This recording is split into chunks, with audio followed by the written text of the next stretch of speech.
Okay, here is a tutorial on how to set up on the audio system in Andrew Hall. So I've prepped all of my gear. Let's just go through what we need.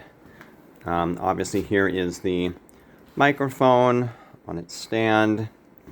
Here is one speaker. I always put one the XLR that goes to it, and the power cable on top of each of them. Same thing, second speaker, XLR, and power cable. Here are the two extension cords that you need. They're way too long, but better to have it longer than too short. Here is the mixing board, again with its power cable. Here is the power strip that you'll need, and here is the receiver that you'll need for the microphone, the wireless receiver. You can see the receiver, the power, and a short XLR. And so that's a brief rundown. And the first thing that we're going to do is we're going to carry all of this stuff out into the hallway. So I'm going to do that, and then I'll check back. Okay, here's part 2 of the video on setting up the Andrew Hall audio system. Okay, so you can see I've moved everything out into the 4th floor hallway, and now I'm just going to call the slowest elevator ever. And we're just going to transfer all of this stuff onto the elevator, and we're going to go down to floor 3, just down one floor. You could carry it all down. I just find it a little bit easier to do this. So you're just going to transfer everything in here. You can fit everything in here, so I'm just going to go ahead and do that, and I'll see you down in Andrew Hall. Okay, so all of the gear has been transferred down to Andrew Hall, and I forgot to mention 2 bits of gear here. This guy right here is one of the stands for these speakers, and here is the other stand. And I think that we're going to set these guys up first. So what you want to do, get it out here.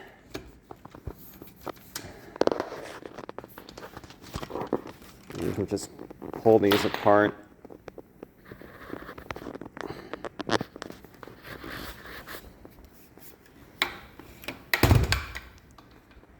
Don't really know where these are going for this particular presentation because the chairs are so far back, but we'll finish one here. Okay, the next thing to do is to raise this guy up. So we're going to loosen this here. I'm going to bring this guy up, and there are holes here. Hard to see. You see those guys? Yeah, so you want to count. You want it to go in the 11th hole. So 1, 2, 3, 4, 5. Oops.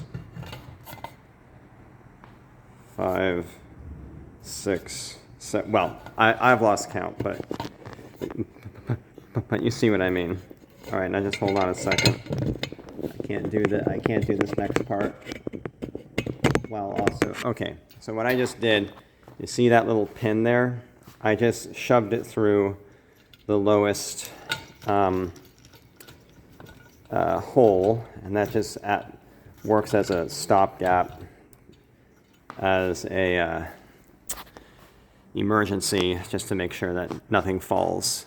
And the next thing I'm going to do is I'm going to put that on top of that, and I really can't do that just myself, but if you turn this guy over, you'll see that there is a little hole right there that fits on top of the stand guy. So I'm going to do that, and yeah, I'll be back.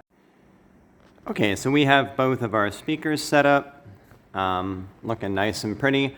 One thing that you can do is you can angle both of them just ever so slightly inward. for this room, that helps a little bit. Step back and make sure that they're even Steven.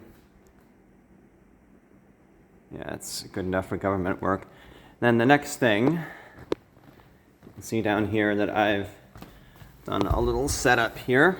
Okay, so the next thing is to set up the Mackie mixing board and the wireless receiver. So this is what receives the signal from the wireless microphone, and it goes in here via this XLR. Here's the output, there's the input, and you can see that they're both plugged in there. Now, this is quite important.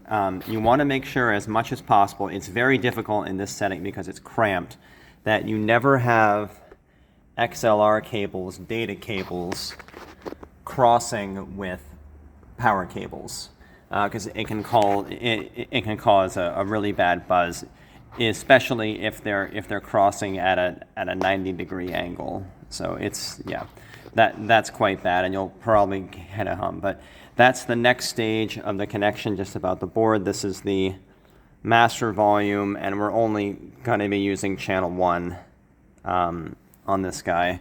On more complex setups, we'd use more channels, usually if there's music playing or multiple speakers. But this is the more typical setup.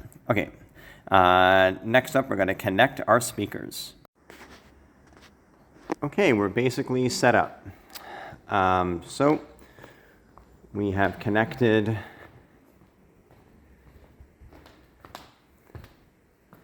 the output of for both power and XLR to the extension cord, and here's the input for the XLR that's running along here.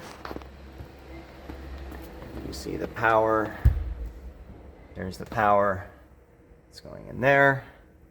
Here's the XLR. And this one is going into, even though it's on the left side, it goes into the right side here because this is actually left, right, if you're looking at it from the back. So it crosses over. And you may be wondering, why not just use the super long extension cord? And it's because the input for power is one of these guys, this universal input. And for the XLR, it's the male end going into the one marked input.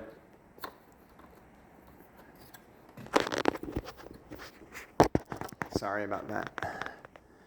And it's the same on the other side. Note, once again, we're doing our best to not cross anything, so power goes behind there, XLR goes there, XLR runs along here, it's not crossing any power. Isn't that nice? Straighten this up just a little bit. And the same on the other side. You see there's the XLR coming from there, and there's the power, not crossing anything. So now everything is plugged in. Now you should be able to power everything on. So, and it goes in this order. I prefer it to go in this order. Receiver, and think of it as it's you're powering the signal chain on. And I only do this because it can kind of matter if the microphone is on when you turn everything else on. It can cause issues if you go backward. So first the receiver goes on, right? The mic connects to this. The output of this connects here. So then next we have this guy, and it's on. And then these two outputs, so here's the input, there's the output, they go to the two speakers. Now, one thing to note on this guy, there are two switches back here. Here's the power, and it's hard to see, but the smaller switch is labeled phantom, just trust me. This is power, and right next, it's just a smaller toggle Let's see if I can get a better view of it here. Yeah, there it is. So power and phantom. You always want that toggled up. So don't toggle that down. That's not power, that's phantom, and we don't want that. Just leave that where it is. Okay, and the output from the mixer, the XLR, goes in here. So now we can turn, I always like to turn these guys all the way down just because I'm paranoid, because they can be a little finicky sometimes if you've done anything wrong, you know, always the potential for boom, unpleasant noises. Okay, here's the other one. Why is it not on? I guess we'll, oh, it's not entirely plugged in. Okay, well, it would be on if it were entirely plugged in. So I'm gonna go away so I can do that.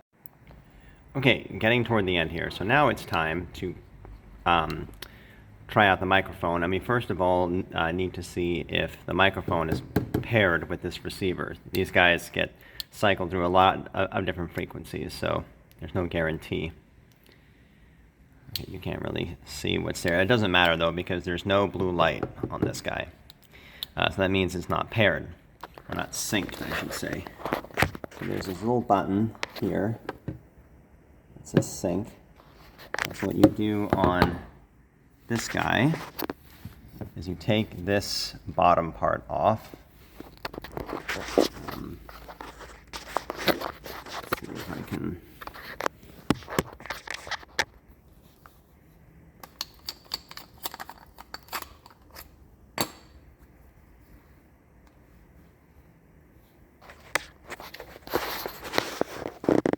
Now you press sync. Do that. And you can see it's syncing, it's trying to find it, and you just hold the microphone close to it and see now it is synced. You can now shut that guy, put that little case back on.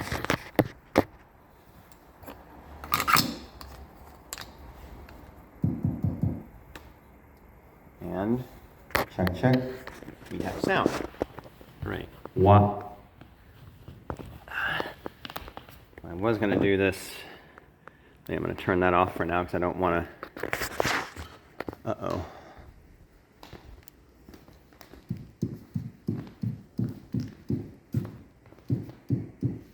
I don't know why I'm not getting sound from that one, so that's really good.